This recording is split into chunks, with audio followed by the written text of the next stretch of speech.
ಬಸವಲಿಂಗಯ್ಯಮ್ಮ ಇಂದಿನ ಪ್ರಾರ್ಥನಾ ಸಭೆಯಲ್ಲಿ ಭಾಗವಹಿಸಿರ್ತಕ್ಕಂಥ ಎಲ್ಲ ಹಿರಿಯರು ತಾಯಂದಿರು ಶರಣ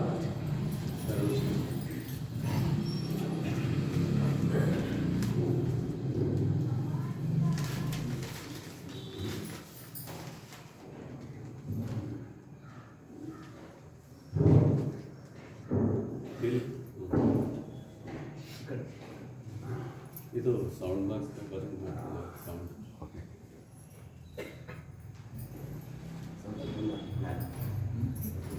ಸ್ವಲ್ಪ ಇವತ್ತಿನ ವಿಷಯ ಸ್ವಲ್ಪ ಕಠಿಣ ವಿಷಯ. ಸೌಂಡ್ ಬಾಕ್ಸ್ದಾಗ ಬರಂಗೆ ಮಾಡಿ ಮ್ಯಾಲ ವಿಷಯ ಇಲ್ಲಿವರೆಗೆ ಏನು ಕೇಳ್ಬೋದು, ಇಲ್ಲಿವರೆಗೆ ನೀವು ಎಲ್ಲೂ ಕೇಳಿರೋದಕ್ಕಿಲ್ಲ, ಎಲ್ಲ ಕೇಳಿರ್ಬೋದು.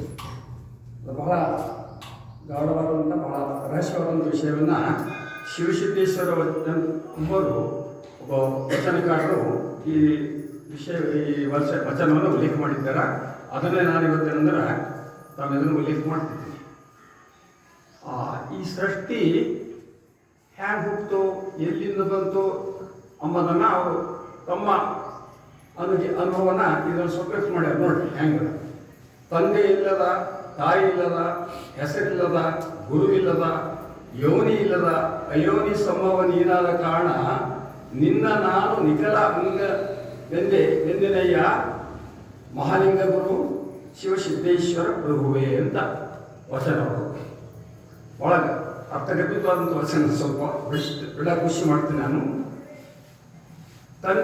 ಈ ಜಗತ್ತಿನಾಗ ನಮ್ಗೆ ಎಲ್ಲರಿಗೆ ಏನಾದ್ರು ತಾಯಿ ತಂದೆ, ಪ್ರತಿಯೊಂದು ಪ್ರಾಣಿಗಳಂದ್ರೆ ಒಂದು ತಾಯಿ ತಂದೆ ಇದ್ದೇ ಇರ್ತಾರೆ. ಅಂದ್ರೆ ಎರಡು ವಸ್ತು ಇದ್ದಾಗಲೇ ಒಂದು ಮತ್ತೊಂದು ವಸ್ತು, ಮೂರನೇ ವಸ್ತು ತಯಾರಿರುತ್ತೆ. ಇಲ್ಲಿ ಇವ್ರು ಹೇಳೋ ಉದ್ದೇಶ ಅಂದರೆ ಒಂದು ವಸ್ತು ಜಗತ್ತಿನ ಹಿಡಿಯಲ್ಲ, ಆ ವಸ್ತು ತಂದೆ ಇಲ್ಲ, ತಾಯಿ ಇಲ್ಲ, ಯಾರಿಲ್ಲ, ಅದೇ ವಸ್ತು ಪರ ವಸ್ತು. ಅದನ್ನೇ ಏನಂದ್ರೆ ತಮ್ಮ ಆ ಉದ್ದೇಶವನ್ನು ಇಟ್ಕೊಂಡು ಹೇಳ್ತಾರೆ.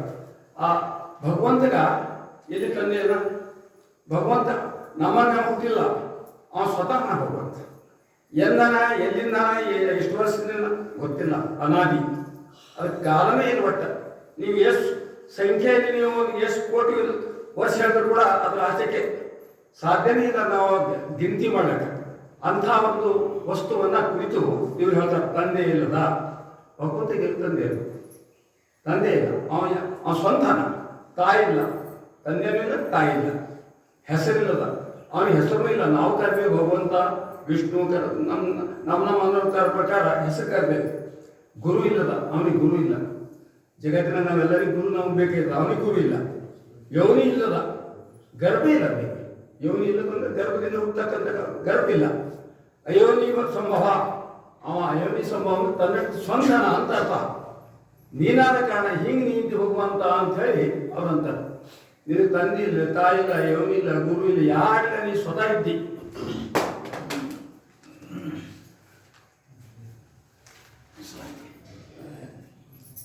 ಅಂಥೇಳಿ ಭಗವಂತರ ಬಗ್ಗೆ ಕಲ್ಪನಾ ಮಾಡ್ತಾರ.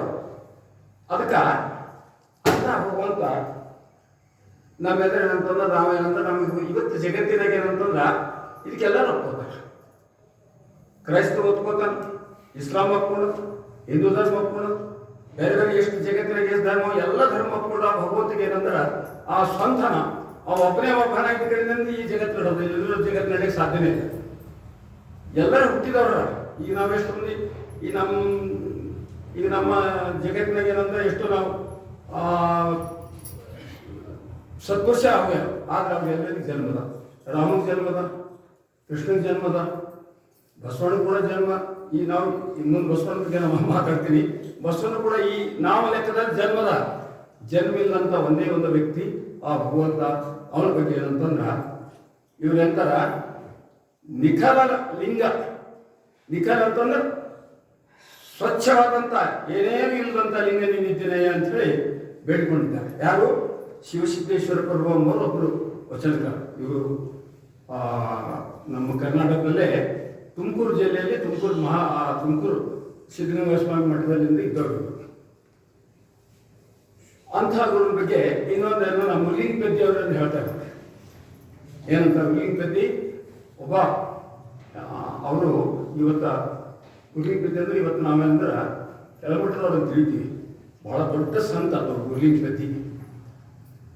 ಹರಿಜನ ವಂಶದಲ್ಲಿ ಇದ್ದವ್ರಂತ ಕಲ್ಪನಾ ಅದ ಎಲ್ಲರಿಗೆ. ಏನು ಹರಿಜನೋ ಏನು ಗಿರಿಜನೋ ಗೊತ್ತಿಲ್ಲ. ಅವ್ರು ಮುಟ್ಟಿದ ಮನುಷ್ಯ ಅಂತ ಅವ್ರು ಒಂದು ಮಾತನ್ನು ಹೇಳ್ತಾರೆ. ಒಂದೇ ವಸ್ತು ಪರಮಾತ್ಮ ಜೀವಾತ್ಮ ಎಂದಾಯಿತು. ಒಂದೇ ವಸ್ತು ಪರಮಾತ್ಮ ಜೀವಾತ್ಮ ಎಂದಾಯಿತು. ಪರಮಾತ್ಮನೇ ಲಿಂಗ, ಪರಮಾತ್ಮನೇ ಲಿಂಗ, ಜೀವಾತ್ಮನೇ ಅಂಗ. ತತ್ಪದವೇ ಪರಮಾತ್ಮ, ತ್ವಂಪದವೇ ಜೀವಾತ್ಮ, ಅಸಿಪದವೇ ತಾರಾತ್ಮವಯ್ಯ. ಹುಲಿಲಿಂಗ ಪೆದ್ದೆ ಪ್ರಿಯ ವಿಶ್ವೇಶ್ವರ ಅಂತ ಹೇಳ್ತಾರೆ. ಬಹಳ ಮೇಲಿನ ವಚನಕ್ಕೆ ಇದಕ್ಕೆ ಬಹಳ ಸಂಬಂಧ ಎರಡು. ಒಂದೇ ವಸ್ತು ಪರಮಾತ್ಮ ಜೀವಾತ್ಮ ಎಂದಾಯಿತು. ವಸ್ತು ಒಂದೇ, ಜಗತ್ತಿಗಿರ್ತಕ್ಕಂಥ ವಸ್ತು ಒಂದೇ ಒಂದು ವಸ್ತು. ಆ ವಸ್ತುಕ್ಕೆ ಪರಮಾತ್ಮ ಅಂತ ನಾವು ಅನ್ಕೋತೀವಿ, ಆದರೆ ನಮಗೆ ಜೀವಾತ್ಮ. ಯಾವ ವಸ್ತು ಪರಮಾತ್ಮ ಅಂತಿತ್ತು ಅದೇ ವಸ್ತು ಈಗ ನಾವು ನಮ್ಮಲ್ಲಿ ಪರಮಾತ್ಮನೂ ಹಣ, ಜೀವಾತ್ಮ, ನಾವು ಜೀವಾತ್ಮ ಅಂತಿದ್ದೇವೆ. ಅದ್ರ ಒಳಗೆ ಪರಮಾತ್ಮನ ಹಣ ಎಲ್ಲರೊಳಗೆ ನಿಮ್ಮೊಳಗೆ ನಮ್ಮೊಳಗೆ ಎಷ್ಟೇ ಜೀವಿಗಳವ ಪರಮಾತ್ಮನ ಅಂಶದಿಂದ ಜೀವಿಯವ. ಪರಮಾತ್ಮ ಅಂಶದಿಂದ ಯಾವ ಜೀವಿ ಬದುಕಲು ಸಾಧ್ಯ ಇಲ್ಲ. ಅದಕ್ಕೆ ನಾನು ಆ ಅಂಶ ಸ್ವಲ್ಪ ದೂರ ಆಯಿತು, ಸತ್ತ ಹೋದ ಅಂತೀವಿ, ಹೋದ ಅಂತ. ಯಾವ ಅಂಶ ಆ ಚೇತನ ಅಂಶ ಹೊರಗೆ ಬಿದ್ದು ಹೋದಂತೆ. ಹಂಗ ಒಂದೇ ವಸ್ತು ಪರಮಾತ್ಮ ಜೀವತ್ವದಿಂದಾಯಿತು. ಪರಮಾತ್ಮನೇ ಲಿಂಗ, ಜೀವಾತ್ಮನೇ ಅಂಗ. ಇಲ್ಲಿ ಲಿಂಗ ಎಂಬ ಮಾತು ಅವ್ರು ಬಹಳ ರಹಸ್ಯವಾದ ಮಾತು ಹೇಳ್ಯಾರ. ಲಿಂಗ ಅಂತಂದ್ರೆ ಏನಂದ್ರೆ ಬ್ರಹ್ಮಾಂಡ ಲಿಂಗ ಅಲ್ಲ, ಪರಮಾತ್ಮನ ಲಿಂಗ, ಜೀವಾತ್ಮನೇ ಅಂಗ. ಈ ಬ್ರಹ್ಮಾಂಡ ಏನದ ಅದೊಂದು ಲಿಂಗ ಸ್ವರೂಪದ ಅಂತ ಅವ್ರ ಕಲ್ಪನಾ ಪ್ರತಿಯೊಬ್ಬರು. ಈ ನಮಗೇನು ಕಾಣಿಸ್ತಕ್ಕಂಥ ವಿಶ್ವ ಏನದ ಅದು ಲಿಂಗ ಸ್ವರೂಪದ ಅಂತೇಳಿ ಅವ್ರು ಹೇಳ್ತಾರ. ಜೀವಾತ್ಮನೇ ಅಂಗ. ಈಗ ಜೀವಾತ್ಮ ಅಂಗ ಅಂದ್ರೆ ಎಲ್ಲರಿಗೂ ಅಂಗನೇ ಸೇರಿ. ಜೀವಾತ್ಮನೇ ಅಂಗ, ತತ್ಪದವೇ ಪರಮಾತ್ಮ. ಇದು ಒಂದು ಮಾತು ಈ ಋಗ್ವೇದದ ಮಹಾವಾಕ್ಯ ಬೇಕು. ತತ್ ತ್ವಂ ಅಸಿ, ತತ್ ತ್ವಂ ಅಸಿ.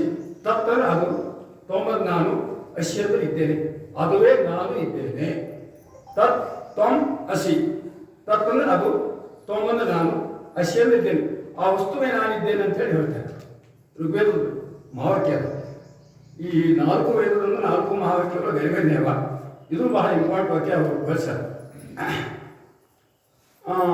ಬೇರೆ ಇನ್ನು 3 ವಾಕ್ಯಕ್ಕೆ ಸ್ವಲ್ಪ ನಿಮ್ಮ ಎದುರು ಉಲ್ಲೇಖ ಮಾಡ್ತಾ ಇದ್ದೀನಿ. ಪ್ರಜ್ಞಾನಂ ಬ್ರಹ್ಮ ಅಂತೇಳಿ ಇನ್ನೊಂದು ವಾಕ್ಯ. ಜ್ಞಾನವೇ ಬ್ರಹ್ಮ. ಜ್ಞಾನ ಅಂದ್ರೆ ಏನು? ಭಗವಂತನ ಜ್ಞಾನ ಯಾರಿಗೆ ಆಗ್ತದ, ಭಗವಂತನ ಸ್ವರೂಪ ಯಾವ್ದು ಅದೇ ಬ್ರಹ್ಮ. ಅಯಮಾತ್ಮನೇ ಬ್ರಹ್ಮ, ನನ್ನ ಆತ್ಮವೇ ಬ್ರಹ್ಮ. ಅಹಂ ಬ್ರಹ್ಮಾಸ್ಮಿ, ಇದು ಕೊನೆಯ ವಾಕ್ಯ. ಅಹಂ ಬ್ರಹ್ಮಸ್ಮಿ, ನಾನೇ ಬ್ರಹ್ಮನಿದ್ದೇನೆ ಅಂತೇಳಿ ಆ ಸ್ಥಿತಿ ಮುಟ್ಟಿದ ಹೇಳ್ತಾನೆ. ಈ ಮಾತು ಎಲ್ಲರಿಗೂ ಹೇಳಕ್ಕಾಗಲ್ಲ. ಅಹಂ ಬ್ರಹ್ಮಾಸ್ಮಿ ಮಾತು ಆ ಬ್ರಹ್ಮನ ತನ್ನ ಅನುಭವ ಆದಾಗ ಮಾತ್ರ ಈ ಮಾತು ಹೇಳ್ತಾನೆ. ನಾನು ಹೇಳಿದ್ದು ಪೆದ್ದವರು ಒಂದು ಮಾತಂದ್ರೆ ಗುರುಲಿಂಗ ಪೆದ್ದವ್ರಿಗೆ ತತ್ವಮಶಮ ಒಂದು ಮಾತ್ರ ಒಂದು ಮಹಾವಾಕ್ಯವನ್ನು ಬಳಸ್ಕೊಂಡಾರ. ಅಂದ್ರೆ ಪೆದ್ದವರಿಗೆ ವೇದದ ಬಗ್ಗೆ ಎಷ್ಟು ಜ್ಞಾನ ಇತ್ತು ಅಂತೇಳಿ ನಮ್ಗೆ ಅನಿಸ್ತದೆ. ಈ ವಾಕ್ಯ ಅವ್ರು ಉಪಯೋಗ ಮಾಡೋಕ್ಕಾದ್ರೆ ಸುಮ್ಮನಿಲ್ಲ. ತತ್ವಂ ಅಶಮ ಈ ಋಗ್ವೇದ ಮಹಾವಾಕ್ಯ ಉಪಯೋಗ ಮಾಡೋಕ್ಕಾದ್ರೆ ಸಾಮಾನ್ಯವಾಗಿ ಎಲ್ಲ ವೇದಗಳನ್ನ ತಿಳ್ಕೊಂಡವ್ರು ಇದ್ದರು. ತ್ವಂ ಪದವೇ ಜೀವಾತ್ಮ, ಅಸಿ ಪದವೇ ತಾದಾತ್ಮ. ಅಸಿ ತ್ವಂ ಅಸಿ ಅಂತಂದ್ರೆ ಅದುವೇ ನಾನಿದ್ದೆ ಎಂಬ ಮಾತನ್ನ ಈ ಪರಮಾತ್ಮ ಮತ್ತು ಜೀವಾತ್ಮ ಕೂಡಲೇ ಅಸಿ ಎಂಬ ಪದ ಬಳಸಿದ ಅಂತ ಹೇಳ್ತಾರೆ. ಪರಮಾತ್ಮ ಬೇರೆ ಇಲ್ಲ, ನಾನು ಬೇರೆ ಇಲ್ಲ, ಅದು ನಾನು ಇಬ್ಬರಿಗೆ ಏನಾದರೂ ಕೂಡಿಸಿದಂಥ ಪದವೇ ತಾದಾತ್ಮ ಅಂದ್ರೆ ಹೊಂದಿಕೊಂಡಿದ್ದು. ಅಂದ್ರೆ ಪರಮಾತ್ಮನಲ್ಲಿ ಜೀವಾತ್ಮ ಹೊಂದಿಕೊಂಡಿದೆ ಅಂತ ಹೇಳಿ ಅಸಿ ಪದವೇ ತಾದಾತ್ಮವಯ್ಯ ಗುರುಲಿಂಗ ಪೆದ್ದಿಗಿರಿ ವಿಶ್ವೇಶ್ವರ. ಎಂಥ ಅದ್ಭುತವಾದಂಥ ಮಾತನ್ನ ಬೇರೆಯವರು ಮಾಡ್ತಾರೆ ನೋಡಿ. ಇನ್ನೊಂದು ಬಸವಣ್ಣವರು ಅದೇ ಭಗವಂತನ ಬಗ್ಗೆ ಅವ್ರ ಕಲ್ಪನೆ ಆಗತ್ತೆ ನೋಡಿ. ಕಲ್ಲೊಳಗೆ ಹೊನ್ನುಂಟು, ಮರದೊಳಗೆ ಅಗ್ನಿ ಉಂಟು, ಹಾಲೊಳಗೆ ತುಪ್ಪ ಉಂಟು, ಅಂತರಾವಿಯಲ್ಲಿ ಶಿವನಿಯನು, ತೋರಬಲ ಗುರು ಸುಳಿಯನೋ ಕೂಡಲ ಸಂಗಮ ದೇವ. ಎಂತ ಆ ಭಗವಂತನ ಬಗ್ಗೆ ಅಂತ ಕಲ್ಪನೆ ಬಸವಣ್ಣನಿಗೆ. ಕಲ್ಲೊಳಗೆ ಹೊನ್ನುಂಟು, ಈ ಈ ಹೊನ್ನು ಅಂದರೆ ಬಂಗಾರ. ಬಂಗಾರ ಕಲ್ಲಾಗೆ ಇರ್ತದೆ. ಬಹುಶಃ ಯಾರಾದರೂ ಹಟ್ಟಿಗೆ ಹೋಗಲಿ ಅಥವಾ KGF ಹೋದಲ್ಲಿ ಗೊತ್ತದ ಅದು. ಆ ಬಂಗಾರ ಹೇಗಿತ್ತು ಅಂದ್ರೆ ಕಲ್ಲಲ್ಲಿ ಒಳಗೊಳಗೆ ಭಾಳ ಸೂಕ್ಷ್ಮವಾಗಿರ್ತದೆ. ಕಲ್ಲೆಲ್ಲ ಪುಡಿ ಮಾಡಿ ತೆಗಿತಾರೆ, ಪುಡಿ ಬಂಗಾರಾಗಿರ್ತದೆ, ಬಂಗಾರ ಬಂಗಾರಾಗಿರ್ತದೆ. ಕಲ್ಲೊಳಗೆ ಹೊನ್ನುಂಟು, ಕಲ್ಲೊಳಗೆ ಬಂಗಾರ ಅದ. ಮರದೊಳಗೆ ಅಗ್ನಿ ಉಂಟು. ಈ ಕಟ್ಟಿಗೆ ಒಳಗೆ ಅಗ್ನಿ ಅದ. ಕಾಣಿಸ್ದಂಗೆ ಅಗ್ನಿ ಕಾಣಿಸಲ್ಲ. ಕಟ್ಟಿಗೆ ಈ ಇದು ಮಾಡೋದು, ಹೋಮ ಮಾಡೋದು. ಇದು ಬ್ರಾಹ್ಮಣರು ಅದಕ್ಕೆ ವರ್ಷಿ ಅವ್ರು ಹರಿಯನ್ನು ಬೆಂಕಿ ಹಚ್ಚಲ್ಲ. ಆ ಕಟ್ಟಿಗೆ ವರ್ಷದ ಅಲ್ಲೇ ಬೆಂಕಿ ತಯಾರು ಮಾಡಿ ಹೋಮ ಮಾಡ್ತಾರೆ. ಎಲ್ಲಿ ಆ ಕಟ್ಟಿಗೆ ತಾನೇ ಆ ಕಟ್ಟಿಗೆ 2 ವರ್ಷಕ್ಕೆ ಆ ಕಲಗತಾನೆ ಉಳಿಬೇಕು 10 ಕಟ್ಟಿಗೆ. ಅದ್ರಾಗ ಮರದೊಳಗೆ ಅಗ್ನಿ ಉಂಟು, ಕಟ್ಟಿಗೆಯೊಳಗೆ ಅಗ್ನಿ ಇದೆ, ಹಾಲೊಳಗೆ ತುಪ್ಪ ಉಂಟು. ಇದು ನಿಮ್ಗೆ ಗೊತ್ತು. ಇದು ನಿಮ್ಮ ಬಗ್ಗೆ ಏನೋ ಹೇಳೋದು ಅವಶ್ಯಕತೆ ಇಲ್ಲ. ಹಾಲೆ ತುಪ್ಪ ಇದೆ, ಅದು ಕಾಣಿಸಲ್ಲ. ಅದಕ್ಕೆ ಕಾಸು ಕಡಿಬೇಕು, ಬೆಣ್ಣೆ ತೆಗೆದ್ಮೇಲೆ ತುಪ್ಪ ಹಾಕಲ್ಲ. ಇದಕ್ಕೆ ನಿಮ್ಗೇನು ಹೇಳಬೇಕು ಅವಶ್ಯಕತೆ ಇಲ್ಲ. ಅದೇ ರೀತಿಯಾಗಿ ಅವ್ರು ಹೇಳೋ ಉದ್ದೇಶ ಕೆಳಗಲ್ಲ. ಅಂತರಾಮಿಯಲ್ಲಿ ಶಿವನಿಯೇನು ಎಲ್ಲ ಈ ಮೇಲೆ 3 ಉದಾಹರಣೆ ಹೇಳಿ ಶಿವ ಎಲ್ಲಿಲ್ಲ ಅಂದ್ರೆ ನಮ್ಮ ಅಂತರಾಮಿಯಲ್ಲಿ ಇದ್ದಾನೆ. ಪ್ರತಿಯೊಬ್ಬರ ಮನಸ್ಸಿನಲ್ಲಿ ಶಿವ ಇದ್ದಾರೆ. ಅಂತರಾಮಿಯಲ್ಲಿ ಶಿವನಿಯನು, ತೋರಬಲ್ಲ ಗುರು ಸುಳಿಯನು. ಆ ತೋರಬಲ್ಲ ಗುರು ಎಲ್ಲಿ ನಾವು ಕಾಣಿಸ್ತಾನೆ ಇಲ್ಲೋ ಅಂತ ಹೇಳಿ ಕಲ್ಪನಾ ಮಾಡ್ತಾರೆ ಬಸವಣ್ಣ. ಆ ಶಿವನಿಗೆ ತೋರಿಸ್ಬೇಕಾದ್ರೆ ಗುರು ಬೇಕಲ್ಲ. ತೋರಬಲ್ಲ ಗುರು ಸುಳಿಯನು ಕೂಡಲ ಸಂಗಮ ದೇವರು. ಎಷ್ಟು ಅದ್ಭುತವಾದಂಥ ಮಾತನ್ನು ಬಸವಣ್ಣನವರು ಭಗವಂತರ ಬಗ್ಗೆ ಕಲ್ಪನಾ ಮಾಡ್ಯಾರ ನೋಡಿ. ಬಸವಣ್ಣನ ಬಗ್ಗೆ ಶಿವಸಿದ್ದೇಶ್ವರ್ ಅವರೇ ವಚನ ಮೊದಲನೇ ವಚನ ಹೇಳಿದರೆ ಅವರು ಇಲ್ಲಿ ಒಂದು ವಚನ ಬಹಳ ಅದ್ಭುತವಾದ ಒಂದು ವಚನ ಹೇಳ್ತಾರೆ. ಅನಾದಿ ಪರಶಿವ ತತ್ವದಿಂದ ಚಿತ್ತು ಉದಯವಾಯಿತು. ಅನಾದಿ ಪರಶಿವ ತತ್ವದಿಂದ ಚಿತ್ತು ಉದಯವಾಯಿತು. ಆ ನಿರ್ಮಲ ಮಹಾಜ್ಞಾನ ಚಿತ್ತವೇ ಬಸವಣ್ಣನೋಡ. ಆ ನಿರ್ಮಲ ಮಹಾಜ್ಞಾನ ಚಿತ್ ಸ್ವರೂಪವೇ ಬಸವಣ್ಣನೋಡ. ಆ ಬಸವಣ್ಣನಿಂದ ನಾದ ಬಿಂದು ಕಳೆ, ಆ ನಾದ ಬಿಂದು ಕಳೆ ಸಮರಸವಾಗಿ ಅಖಂಡ ಪರಿಪೂರ್ಣ ಗೋಳಾಕಾರ ತೇಜೋಮಯ ಲಿಂಗ ಸ್ವರೂಪವಾಯಿತು ನೋಡ. ಆ ಮಹಾಲಿಂಗದಿಂದ ಪಂಚಸಾಧಕ್ಯ ಮೂರ್ತಿ ಉತ್ಪತ್ತಿಯಾಯಿತು ನೋಡ. ಇದು ಕಾರಣ ಅನಾದಿ ಶರಣರು ಆದಿಲಿಂಗವೆಂದೇ ಮಹಾಲಿಂಗ ಗುರು ಶಿವಸಿದ್ದೇಶ್ವರ. ಭಾಳ ಸ್ವಲ್ಪ ವಚನ ದೊಡ್ಡಲ್ಲ, ಬಿಡಿಸಕ್ಕೆ ಖುಷಿ ಮಾಡ್ತೇನೆ ನಾನು. ಈ ಮೇಲೆ 3-4 ವಚನ ಹೊಂಟಲ್ಲ, ಅದು ಸಂಬಂಧವಾದಂಥ ಇದು ಕೂಡ. ಅನಾದಿ ಪರಶಿವ ತತ್ವದಿಂದ ಚಿತ್ತು ಉದಯವಾಯಿತು ಹೇಳ್ದ ನಿಮ್ಗೆ. ಆ ಅನಾದಿ ಪರಶಿವ ತತ್ವ ಭಗವಂತನ ತತ್ವ, ಅಲ್ಲಿ ಚಿತ್ತೊಂದು ಚೇತನ ಸ್ವರೂಪ ವಸ್ತು ತಯಾರಾಯ್ತು. ಅದು ಏನಿದ್ರು ಮತ್ತೆ ನಿರಾಳವಾದಂಥ ಚಿತ್ತಿತ್ತದು. ಅನಾದಿ ಪರಶಿವ ತತ್ವದಿಂದ ಚಿತ್ತ ಉದಾಯಿತು. ಚಿತ್ತ ಅಂದರೆ ಚೇತನ ಸ್ವರೂಪ. ಚೇತನ ಹೆಂಗಿರ್ತದೆ ಅದಕ್ಕೆ ಆಕಾರ ಇಲ್ಲ. ಈಗ ನಿಮ್ಮ ಮನಸ್ಸಿಗೆ ಆಕಾರ, ನಮ್ಮ ಮನಸ್ಸಿಗೆ ಆಕಾರ ಇರಲಿ. ಯಾರ ಮನಸ್ಸಿಗೆ ನೋಡ್ರಿ, ನೀವು ನಿಮ್ಮ ಮನಸ್ಸಿಗೆ ಎಂದ್ರೆ ಆಕಾರ ಯಾರು ಹೇಳಕ್ ಬರ್ತಾರೆ? ಯಾರ ಮನಸ್ಸಿಗೆ ಆಕಾರ ಇಲ್ಲ. ಬುದ್ಧಿ ಆಕಾರ ಇಲ್ಲ, ವಸ್ತುಗೆ ಆಕಾರ ಇಲ್ಲ. ಆ ಮನಸ್ಸು ಮತ್ತು ಬುದ್ಧಿ ಯಾವ್ದಾದ್ರು ವಸ್ತು ಮೇಲೆ ಬಿತ್ತಂದ್ರೆ ಅಲ್ಲಿ ಆಕಾರ ಹೊಂದೋದು ಹೊರತಾಗಿ ಮನಸ್ಸಿಗೆ ಆಕಾರ ಇಲ್ಲ. ಅನಾದಿ ಪರಶಿವ ತತ್ವದಿಂದ ಚಿತ್ತ ಉದಯವಾಯಿತು. ಆ ಪರಶಿವ ತತ್ವ ಏನಲ್ಲ, ಮೊದಲ ವಚನ ನೋಡ್ರಿ, ಅದರಿಂದ ಒಂದು ಚೈತನ್ಯ ಸ್ವರೂಪ ಉದಯವಾಯ್ತದಂತ. ಆ ನಿರ್ಮಲ ಮಹಾಜ್ಞಾನ ಚಿತ್ ಸ್ವರೂಪವೇ ಬಸವಣ್ಣ ನೋಡ. ನೋಡಿ ಕಲ್ಪನಾ, ಬಸವಣ್ಣ ಯಾರಲ್ಲಿ? ಆ ಚಿತ್ ಸ್ವರೂಪವಾದಂಥ ಮಹಾಜ್ಞಾನ ಚಿತ್ ಸ್ವರೂಪವೇ ಬಸವಣ್ಣ. ಅಂದ್ರೆ ಬಸವಣ್ಣಗ ನಾವು ಶರೀರಕ್ಕೂ ಬಸವಣ್ಣನಿಗೆ ಹೇಳೋ ಉದ್ದೇಶ ಇಲ್ಲ ರೀ. ಶರೀರಕ್ಕೂ ಬಸವಣ್ಣ ನಾವು ನೋಡ್ತೇವಲ್ಲ, ಅವ್ರು ಹೇಳೋ ಉದ್ದೇಶ ಏನಂದ್ರೆ ನಿರಾಕಾರವಾದಂಥ ಬಸವಣ್ಣ ಹೇಳತ್ತಾರ. ಇಲ್ಲಿ ಆ ನಿರ್ಮಲ ಮಹಾಜ್ಞಾನ ಚಿತ್ ಸ್ವರೂಪ ಬಸವಣ್ಣ, ನಿರ್ಮಲ ಮಹಾಜ್ಞಾನ ಸ್ವರೂಪ. ಇಲ್ಲಿ ಶರೀರ ಇಲ್ಲ. ಇಲ್ಲಿ ನಮ್ಮ ಬಿಜಾಪುರ ಜಿಲ್ಲೆಯಲ್ಲಿ ಹುಟ್ಟಿದಂಥ ಬಸವಣ್ಣ ಅಲ್ಲ, ಆ ನಿರ್ಮಲ ಮಹಾನ ಚೈತನ್ಯ ಸ್ವರೂಪದ ಬಸವಣ್ಣ ನೋಡ. ಆ ಬಸವಣ್ಣನಿಂದ ನಾದಬಿಂದು ಕಳೆ, ಆ ನಾದಬಿಂದು ಕಳೆಯಿಂದ ಸಮರಸವಾಗಿ ಆ ಬಸವಣ್ಣನಿಂದ ಅಂದ್ರೆ ಮೂಲ ಸ್ವರೂಪ ನಿರಾಕಾರವಾದಂಥ ಬಸವಣ್ಣ, ಅವನಿಂದ ಏನು ಸ್ವಾಯ್ತಂತ ಆ ತತ್ ಸ್ವರೂಪವೇ ಬಸವಣ್ಣ ನೋಡ. ಆ ಬಸವಣ್ಣನಿಂದ ನಾದಂದ್ರೆ ಓಂಕಾರ. ಈ ಜಗತ್ತಿನ ಈಗ ಈ ಓಂಕಾರ ಎಲ್ಲ ಕಡೆ ಅದ. ಈಗ ನಮ್ಗೆ ಕೇಳಿಸ್ಕೊಡೋದು ಅದಕ್ಕೆ ಅನಾಥನಾದ ಅಂತ. ಅಹಾತನಾದ ಮತ್ತು ಅನಾಥನ. ಈಗ ನಾ ಏನು ಮಾತಾಡ್ತಿದ್ರೆ ಅಹಾತ ಅಂದ್ರೆ ಸೊಪ್ಪಳ ಒಂದಕ್ಕೊಂದು ಬಡದ್ರೆ ಸೊಪ್ಪಳ ಹೊಂಟೋದು. ಸೊಪ್ಪಳ ಇಲ್ಲೇ ನಾದಾಗದು, ಅದು ಅನಾಥನಾದ. ಅದು ಓಂಕಾರ. ಆ ಬಸವಣ್ಣನ ನಾದ ಬಿಂದು ಕಳೆ ಇವು ತಯಾರಾದವು ಅಂತ ಹೇಳ್ತಾರೆ. ಅಂದ್ರೆ ಮೂಲ ಬಸವಣ್ಣ ಅನಾದಿ ಬಸವಣ್ಣ ಆಕಾರ ಇಲ್ಲ. ಆ ಆಕಾರ ಇಲ್ಲಂತ ಬಸವಣ್ಣನಿಂದ ನಾದ ಹುಟ್ಟಿತ್ತು, ಅಂದ್ರೆ ಓಂಕಾರನಾದ. ಇಲ್ಲಿ ಬಸವಣ್ಣನವರು ಹೆಂಗೆ ತಿಳಿದ ಅಂದರೆ ಬ್ರಹ್ಮಸ್ವರೂಪ, ಪೂರ್ವ ಚಿತ್ ಸ್ವರೂಪ ಬಸವಣ್ಣ ಅಂತಂದ್ರೆ ನಮಗೆ ಈ ಕಣ್ಣಿಗೆ ಕಾಣಿಸ್ತದೆ ಈ ಬಸವಣ್ಣ ಅಲ್ಲ, ಮಹಾನ್ ಆ ಪರಾತ್ಪರ ವಸ್ತು ಬಸವಣ್ಣ. ಆ ಬಸವಣ್ಣನಿಂದ ನಾದಬಿಂದು ಕಳೆ, ಆ ನಾದಬಿಂದು ಕಳೆ ಸಮರಸವಾಗಿ ಆ ನಾದಬಿಂದು ಕಳೆ ಸಮರ ಬಿಂದು ಅಂದ್ರೆ ಬಿಂದು ಅಂತಕ್ಕಂಥ ಸುಮ್ಮನೆ ಚುಕ್ಕಿ ಅಂತಾರೆ. ಈ ಪೃಥ್ವಿ ಮೊದಲ ಹುಟ್ಟೋದಕ್ಕಿಂತ ಮೊದಲ ಅಣು ಆಕಾರದಲ್ಲಿ ಅಂತ ಹೇಳ್ತಾರೆ ವಿಜ್ಞಾನಿಗಳು. ಅಣು ಆಕಾರ ಅಂದ್ರೆ ಸಣ್ಣ ಸಣ್ಣ ಈ ಬೆಳಕಿನಿಂದ ಕಾಣಿಸೋ ನೋಡ್ರಿ ಅಂತ ಆಕಾರದಲ್ಲಿ ತುಂಬ ಇತ್ತು ಅಂತ ಹೇಳ್ತಾರೆ. ಆ ನಾದಬಿಂದು ಕಳೆ ನಾದಗಳು, ನಾದಗಳು ಓಂಕಾರ ನಾದ, ಬಿಂದು ಅಂದ್ರೆ ಎಲ್ಲ ಕಳೆ ಸಣ್ಣ ಸಣ್ಣ ವಸ್ತುಗಳು ಇವೆಲ್ಲ ಸಮರಸವಾಗಿ ಒಂದಕ್ಕೊಂದು ಕೂಡಿ ಪರಿಪೂರ್ಣವಾಗಿ ಗೋಳಾಕಾರ, ಈ ತೇಜೋಮಯ ಗೋಳಾಕಾರ ಪೃಥ್ವಿ ಆಗಿರುತ್ತೆ ಹೇಳ್ತಾರೆ ಇವ್ರ ಪ್ರಕಾರ. ಆ ಲಿಂಗ ಸ್ವರೂಪ ತೇಜೋಮಯ ಮೂರ್ತಿ, ಅಖಂಡ ಪರಿಪೂರ್ಣ ಗೋಳಾಕಾರ ತೇಜೋಮಯ ಮೂರ್ತಿ. ಅಖಂಡ ಅಂದ್ರೆ ಈ ಪೃಥ್ವಿ ಹೆಂಗ, ಈ ವಿಶ್ವ ಹೆಂಗದಂದ್ರೆ ಖಂಡಿತಿಲ್ಲ, ಇಲ್ಲಿಗೆ ಮುಗಿದಂತಿಲ್ಲ. ವಿಶ್ವ ಎಲ್ಲಿಗಾರ ಮುಗಿದಂತ ಯಾರಿಗೆ ಹೇಳ್ತಾರೆ, ಈಗ ಹೋಗಿ ಮುಗೀತ್ರಿ ಅಂತ ಹೇಳಿ ಸಾರಿ ಅಖಂಡ ಅಂತ. ಅಂತ ಅಖಂಡವಂತ ಏನಾಯ್ತು ಅಂತ ಹೇಳಿ ಅದರಿಂದ ಓಂಕಾರ ನಾದ ಕಲೆಯಿಂದ ಆ ಮೂರ್ತಿ ಆ ಒಂದು ಅಖಂಡವಾದಂಥ ಗೋಳಾಕಾರ ತಯಾರಾಯ್ತು ಅಂತೇಳಿ ಇವ್ರ ಕಲ್ಪನಾ. ತೇಜೋಮಯ ಲಿಂಗ ಸ್ವರೂಪವಾಯಿತು ನೋಡ, ಅದು ಲಿಂಗ ಸ್ವರೂಪ ಆಯ್ತು ಅಂತ ಹೇಳ್ತಾರ. ಆ ಮಹಾಲಿಂಗದಿಂದ ಪಂಚಸಾರಕ್ಯ ಮೂರ್ತಿ ಉತ್ಪತ್ತಿ ಆಯಿತು. ಆ ಗೋಳಾಕಾರದಿಂದ ಈ ಪಂಚ ಸಾಧಕ್ಯ ಮೂರ್ತಿ ಅಂದ್ರೆ ಈ ಪಂಚಭೂತಗಳು ಅಂದ್ರೆ ಆಕಾಶ, ವಾಯು, ಅಗ್ನಿ, ನೀರು, ಈ ಭೂಮಿ ಅದರಿಂದ ತಯಾರಾಯ್ತು ಅಂತ ಹೇಳಿ ಇವ್ರು ಕಲ್ಪನೆ ನೋಡ್ರಿ.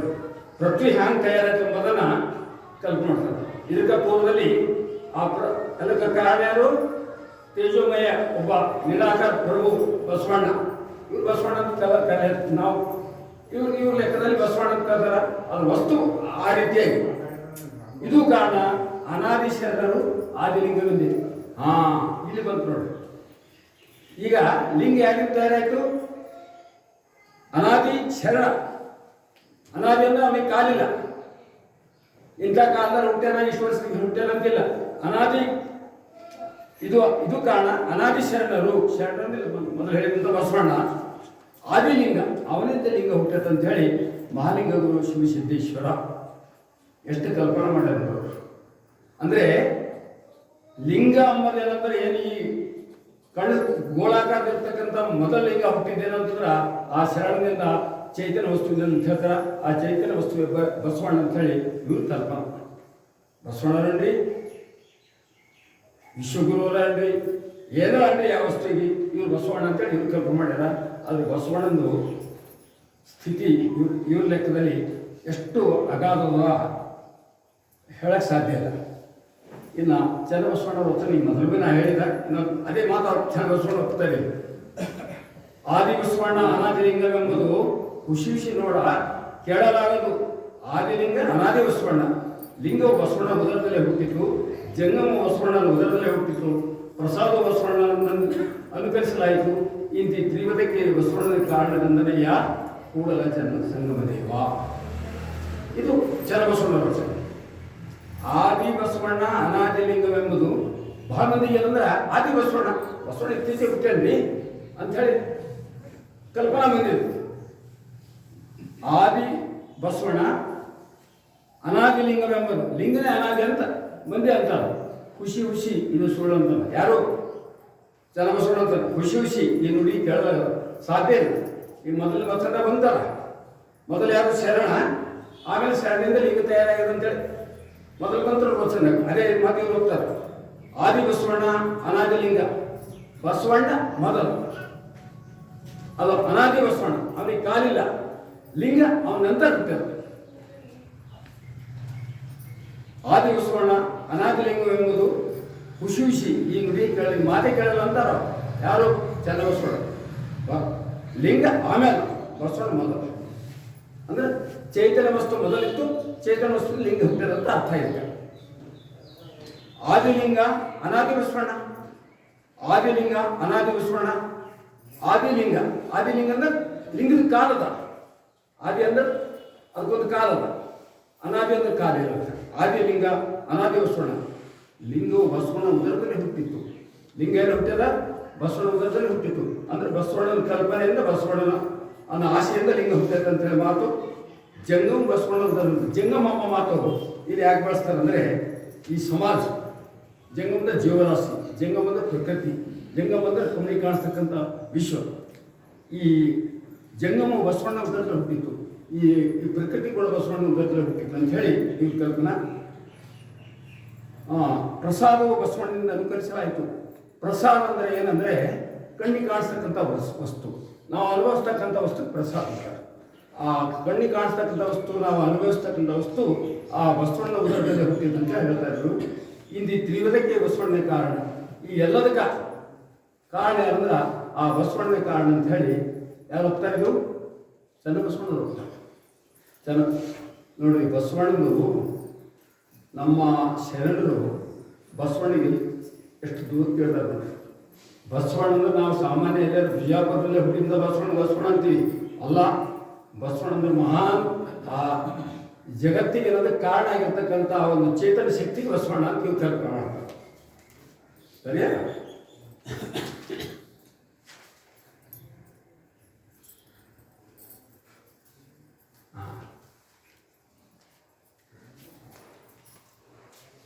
ಇದೆಲ್ಲ ಆದ್ಮೇಲೆ ಕೂಡ ಇಷ್ಟೆಲ್ಲ ಇದ್ರೂ ಕೂಡ ಮನುಷ್ಯಗ ಇಂಥ ನಾವು ಆಸೆಯಲ್ಲಿ ಮನುಷ್ಯ ತೊಡಗ್ತಾನೆ. ಆ ಆಸೆಯಲ್ಲಿ ಆ ಮನುಷ್ಯ ಬಿಡಿಸ್ಬೇಕಂತೇಳಿ ಒಂದು ಬಸವಣ್ಣ ವಚನ ಅಂದ್ರೆ ಶಿವಸಿದ್ದೇಶ್ವರ ವಚನ ಹೇಳ್ತಾರೆ, ಬಸವಣ್ಣ ವಚನ ಹೇಳ್ತಾರೆ. ತುಪ್ಪದ ಸರಿಗೆ ಅಲಗವಲೆಕ್ಕ ಸೊಣಗಿದಂತಾಯಿತು ಎನ್ನ ಬಾಳುವೆ, ಸಂಸಾರ ಸಂಗವ ಬಿಡದು ನೋಡೆನ್ನ ಮನವು ಈ ನಾಯಕನ ಮಾಡಿಸು ಕುದುರ ಸಂಗಮ ದೇವ. ಇಷ್ಟೆಲ್ಲ ಇಂಥ ಪರಾತ್ಪರ ವಸ್ತು ನಮಗೆಲ್ಲ ಇದ್ರೂ ಕೂಡ ಆ ವಸ್ತುವಿನ ಬಗ್ಗೆ ತಿಳ್ಕೊಳ್ಳೋಕೆ ಅಂದ್ರೆ ತಯಾರಿಲ್ಲ. ಆಸೆಗೆ ಬೀಳ್ತಿಲ್ಲ ನಾವೆಲ್ಲ ಜೀವರಾಶಿಗಳು. ಅದಕ್ಕೆ ಬಸವಣ್ಣ ಹೇಳ್ತಾರೆ, ತುಪ್ಪದ ಸರಿಗೆ ಅಲಗವಲೆಕ್ಕೋ ಸೊಣಗನಂತ ಐತನ್ನ ಬಾಳುವೆ. ತುಪ್ಪದ ಸರಿಗೆ ಅಲಗವಲೆಕ್ಕೋ ಅಂತಂದ್ರೆ ಈ ಟಿಟಿಯಲ್ಲಿ ತುಪ್ಪ ನೋಡೋಕೆ ಒಂದು ಇದು ಚಾಕು ಅಂತ ಒಂದು ಕಬ್ಬಿಣದ ಅಂತ ಒಂದು ಇದು ಇತ್ತು. ಅದು ತೆಗೆದೆಲ್ಲ ಭೇಟಿಯಾರ ಯಾರು. ಅದಕ್ಕೆ ಒಂದು ನಾಯಿ ಏನು ಮಾಡ್ತದ, ನೆಕ್ಲಾಕ್ ಹೋಗ್ತದ. ಆ ನೆಕ್ಕಿದ್ರೆ ಅದು ನ್ಯಾಯ ಎಲ್ಲ ನೆಕ್ಕಿ ನ್ಯಾಗಿನ ಅದು ವ್ಯಕ್ತ ಆಗ್ತದ. ಅದೇನು ತಿಳಿದ ನಾನು ತುಪ್ಪ ಸಿಗಲ್ಲ ಅಂತ ತಿಳಿತದ. ಆದ್ರೆ ಅದು ನ್ಯಾಗಿನಂದು ಕಡ್ದು ವ್ಯಕ್ತ ಇರೋದ್ರ ಸೋರ್ ಹೋಗ್ತದ. ಆಗ ಅದು ಗೊತ್ತಾಗಲ್ಲ. ಅದೇ ರೀತಿಯಾಗಿ ನಮ್ಮ ಪರಿಸ್ಥಿತಿ ಅಂತ. ತುಪ್ಪದ ಸರಿಗೆ ಅಲಗವಲೆಕ್ಕ ಸೊಣಗಿನಂತಾಯ್ತು ಎನ್ನ ಬಾಳುವೆ. ಆ ನಾಯಿ ಗೊತ್ತಿಲ್ಲ, ಅದು ನಾವು ಕೂಡ ಸಂಸಾರದಲ್ಲಿ ಅದೇ ರೀತಿಯಾಗಿ ಅದನ್ನು ನಮ್ಮದು ಕೂಡ ನಡೆಯೋದು ಹಾಗೆ ಗೊತ್ತಾಗಲ್ಲ. ನಾವು ಏನು ಮಾಡಕ್ಕೆ ನಮ್ಗೆ ಗೊತ್ತಾಗಲ್ಲ. ನಾವು ಅದು ಸರಿಯೋ ತಪ್ಪೋ ನಡೆಯೋದು ಹಾಗೆ. ಸಂಸಾರ ಸಂಘವು ಬೀಳೋದು ನೋಡಿ ನಮ್ಮ ನಾವು ಈ ಸಂಸಾರ ಸಂಘ ಬೀಳಕ್ಕೆ ತಯಾರಿಲ್ಲ ನಮ್ಮ ಮನಸ್ಸು. ಇಂಥ ಪರಾತ್ಪರ ವಸ್ತು ನಮ್ಮ ಮೇಲೆ ಇದ್ರೂ ಕೂಡ ನಮ್ಮ ಮನಸ್ಸು ಬೀಳಕ್ಕೆ ತಯಾರಿಲ್ಲ. ಈ ನಾಯಿತನ ಮಾಡಿಸು ಕೂಡಲ ಸಂಗಮದೇವ ಭಗವಂತ ಪ್ರಾರ್ಥನೆ ಮಾಡ್ತಾರೆ. ಈ ನಾಯಿತನ, ಈ ನಾಯಿ ಎಂಬ ನನಗೇನಂದ್ರೆ ಈ ನಾಯಿ ಹೆಂಗದ ಅಂತ ಮನಸ್ಸು ನಾನು ಬಿಡಿಸು ಅಂತ ಹೇಳಿ ಪ್ರಾರ್ಥನೆ ಮಾಡ್ಯಾರ ಬಸವಣ್ಣ.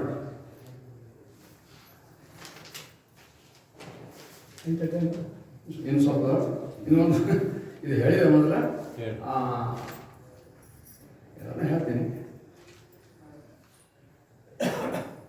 ಬಸವಣ್ಣ ವಚನ, ಹಾವಿನ ಬಾಯಲ್ಲಿ ಸಿಕ್ಕ ಕಪ್ಪೆ ಹಾಲುಣಕ್ಕೆ ಆಸೆ ಮಾಡುವಂತೆ ಸೂಲಕ್ಕೇರುವ ಕಾಳನು ಹಾಲು ತುಪ್ಪ ಕುಡಿದು ಮೇಲೆಸು ಕಾಲ ತುಪ್ಪನು ಕೆಡವಡಲು ನೆಚ್ಚಿ ಕಡುಹುಸಿನೇ ಉಸಿದು ಒಡಲ ಹೊಡೆಯುವ ಮೆಚ್ಚನ ಕೂಡಲ ಸಂಗಮದೇವ. ಭಾಳ ಅದ್ಭುತವಾದಂಥ ಉದಾಹರಣೆ ಆರಿಸ್ಕೊಂಡ್ರು ಬಸವಣ್ಣವರು. ಹಾವು ಅದು ಸಾಮಾನ್ಯವಾಗಿ ಏನಂದರೆ ಹುಲ್ಲು ಹಂತದಿಂದ ಆಸೆ ಮಾಡೋದು. ಮತ್ತೊಂದು ಕೆಲ ಪ್ರಾಣಿ ತಿನ್ನೋದು ಎಲ್ಲದು ಮಾಂಸಾಹಾರಿ ಪ್ರಾಣಿಗಳು. ಕಪ್ಪೆ ನಡೆದಿತ್ತು, ಹಾವು ಹಿಡಿತು. ಕಪ್ಪೆ ಹಿಂದಿನ ಹಿಡಿತು, ಕಪ್ಪೆಗೆ ಮುಂದೆ ಹೋಗಿತ್ತು, ಹಾವು ಹಿಂದೆ ಹಿಡಿತು. ಆಗ ನುಂಗಿತು ಹಾವು ಕಪ್ಪಿ. ನುಂಗಿದ್ಮೇಲೆ ಕಪ್ಪಿನ ಬಾಯಿ ಮುಂದಿತ್ತು. ಹಾವು ಪೂರ ನುಂಗ್ಲಕ್ಕೆ ಆಗಲ್ಲ, ಸ್ವಲ್ಪ ನುಂಗ್ತದೆ.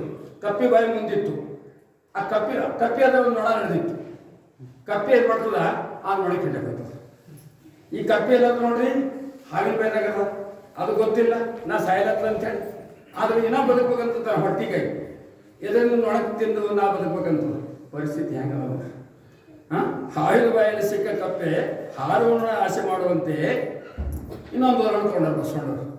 ಸೂಲಕ್ಕೇರುವ ಕಾಲನ್ನು ಹಾಲು ತುಪ್ಪಕೊಂಡು ಮೇಲೆ ಸುತ್ತಾಲ ಬದುಕೋನು ಯಾರಿಗೂ ಅಂತಂದ್ರೆ ಕೋಟದಲ್ಲಿ ಅಂದ್ರೆ ಒಂದು ಆಜ್ಞೆ ಆಗಿತ್ತು, ಇವನಿಗೆ ಫಾಶಿ ಆಗಿತ್ತು. ಫಾಸಿಗೆ ಹೋಯ್ತಾರೆ. ಆ ಬಹುಶಃ ನೀವೆಲ್ಲ ನೋಡಬೇಕಾದ್ರೆ ಎಲ್ಲ ಸಿನಿಮಾದಾಗ ಅದ್ರ ಮೇಲೆ ಒಯ್ದು ನಿಂದಿಸ್ತಾರೆ. ಕೊನೆಗೆ ಕೇಳ್ತಾರೆ ನಿನಗೇನು ಆಸೆ ಅಂತೇಳಿ ಫಾಶಿ ಆದವ್ರಿಗೆ. ಕೆಲವರು ಏನಂತಂದ್ರೆ ನಾನು ಅದು ಬೇಕು ಇದು ಬೇಕು ಅದು ಇರಲ್ಲ ಅದೊಂದು ಒಂದು ಇದು ಅದು ಉಳ್ಳತ್ತಿಲ್ಲಕ್ಕೆ ಮಾತ್ರ ಕೊಡೋದಿತ್ತು, ಬೇರೆ ಏನು ಕೊಡೋದು. ಹಾಲು ತುಪ್ಪ ಬೇಕು ಅಂತ ಕೇಳ್ತಾರೆ, ಕೊಡ್ತಾರೆ. ಹಾಲು ತುಪ್ಪ ಕೇಳ್ತಾರೆ ಮತ್ತೆ ಏನು ಕೇಳ್ತಾರೆ, ಕೊಡ್ತಾರೆ. ಆದರೆ ಹಾಲು ತುಪ್ಪ ಕೊಡೋದು ಎಷ್ಟು ಕಾಲ ಬದುಕೋದು ಕುಡಿದು ಮರುಕ್ಷಣವೇ ನೆಲದಾಗ ಅದು ಜಟ್ಟಿ ಹೊಟ್ಕೊಳ್ಳಿ ಫಾಸಿ ಬೀಳ್ತದ. ಅದು ಅವನಿಗೆ ಅವನು ಕಲ್ಪನೆ ಮಾಡ್ಬೇಕು, ನಾ ಹಾಲು ತುಪ್ಪ ಕೊಡೋದು ಬದುಕ್ತೆ ಎಷ್ಟು ದಿನ ಬದುಕ್ತಾನೆ ಅನ್ನೋದು ಅವನಿಗೆ ಕಲ್ಪನೆ ಮಾಡ್ತಾನೆ ಮಾಡಲ್ಲ, ಆದರೂ ಆಶೆ ಮಾಡ್ತಾನೆ. ಸೂಲ ಕೇಳುವಗಳನ್ನು ಹಾಲು ತುಪ್ಪ ಕೊಡೋದು ಮೇಲೆ ಸುತ್ತಾಲ ಬದುಕೋನು ಬಸ್ಕೊಂಡು ಕಲ್ಪನೆ. ಹಂಗೆ ಮೂರನೇ ಮಾತನಾಗ ಹೊಡ್ತಾರೆ ಕೆಡು ಒಡಲ್ ನೆಚ್ಚಿ. ಈ ಕೆಡು ಒಡಲ್ ಅಂದ್ರೆ ಹೊಟ್ಟಿಗೆ ಆಸೆಗೆ, ಕೆಡು ಒಡಲ್ ಅಂದ್ರೆ ನಮ್ಮ ಹೊಟ್ಟಿಗೆ ಆಸೆಗೆ. ಕಡು ಹುಷೇನೆ ಔಷಧಿ ಜೀವಿತಮಾಮ ಸುಳ್ಳು ಹೇಳ್ಕೋತ ಈ ನಾವು ಕಾಲ ಕೆಟ್ಟಲ್ಲ ಒಡಲ ಹೊಡೆಯುವ ನೆಚ್ಚ ಅಂತ ಒಡಲ ಹೊಟ್ಟೆ ತುಂಬಿದವರಿಗೆ ನಮ್ಮ ಭಗವಂತ ನಮ್ಮ ಬಸವಣ್ಣ ಮೆಚ್ಚಲ್ ಅಂಥೇಳಿ ಬಸವಣ್ಣ ಅಂತಂದ್ರೆ ಹೇಳ್ತಾ ಇದ್ದಾರೆ. ಇಷ್ಟೆಲ್ಲ ಇದ್ದರೂ ಕೂಡ ನಮಗೆ ಆಸೆಯಿಂದ ನಾವು ಮತ ಅದರಿಂದ ಬೆನ್ನೆ ಹಾಕ್ತೀವಿ. ಅದಕ್ಕೂ ಎಲ್ಲರೂ ಅಂತಂದ್ರೆ ಆ ಭಗವಂತನ ಬಗ್ಗೆ ನಮ್ಮ ಹಣ ಅಂತ ಯಾರಿಗೆ ಭಗವಂತ ಮೇಲೆ ಹಣ ಅಂತ ಹೇಳ್ಬೋದಾರೆ ಅವ್ರಿಗೆ ಸ್ವಲ್ಪ ಪ್ರಜ್ಞೆ ಬರ್ತದೆ, ಅರೆ ನಾನು ತಪ್ಪು ಮಾಡ್ತಾ ಇದ್ದೀನಿ. ಆ ಭಗವಂತನಿಗೆ ಅನ್ಸರ ಸಾಕು.